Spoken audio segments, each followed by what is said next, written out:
Hello everyone. Today we are talking about influenza, and to help us out we have with us special guest Dr. Brennan. Thank you, Moni, and thank you everyone for having me. So you are here today to help inform us about influenza. So first of all, what is this disease? Influenza is, in simple words, just a virus, but it can get very more complicated. As you see here, it is in this image or representation of what influenza, commonly known as the flu, looks like. Wow, that looks really complex. You know, it can be, but most of the time we don't always have to worry about it. It isn't always common in the U.S. It is mostly common in parts of Russia and northern Africa.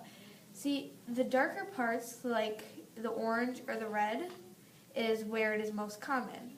As you can see, we don't have a lot of cases, but we do there. To tell us more about the flu and how it spreads, we are reporting to our friend Bethany in Moscow, Russia.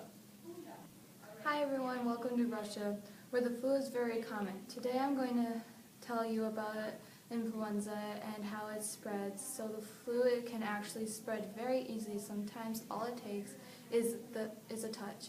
The flu can spread by being as far as 6 feet away. It can spread by coughing or sneezing and a person being close or just talking. A lot of times it starts to spread when one person touches something with the virus on it, then touching their mouth or nose area. That's all I have for you today. I'm ready to go home. Man, it's cold. Thank you, Bethany. Okay, so Dr. B, so I would like to know how are some ways people can prevent this or cure it? Well, you can prevent it for a certain amount of time by getting an annual flu shot. But once you got most of the time, you do get the flu. You get some kind of bad symptoms, and you just need to drink a lot of fluid, get a lot of rest, and take some simple medicine. Well, the flu doesn't sound too bad, so if you do get it, what are some of the symptoms of the flu? Good question. Well, a lot of the very common symptoms are things like fever with chills, a nasty cough, a sore throat, or a runny nose. Sometimes you can get headaches or tiredness, but sometimes it can get bad by getting symptoms like diarrhea, aches in the body, and even sometimes vomiting. That's a lot of symptoms for just one virus. We are close to out of time, but I would like to ask one more question. Sure, go right ahead.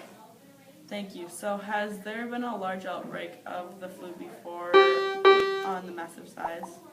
Actually, there was a very large outbreak before from 1918 to 1919, almost 100 years ago. This outbreak is the deadliest in modern history. Sadly, 500 million people were affected. That was about 1/3 of the Earth's population at the time. An estimated 20 to 50 million people were killed during this outbreak. Wow, that is really depressing to think about it. Well, we are out of time, but I would love to thank you so much, Dr. B, for coming and teaching us more about the flu. Thank you so much for having me. I had a really good time. Thank you everyone for watching. We hope you learned something and really hope you enjoyed. Good night, everyone.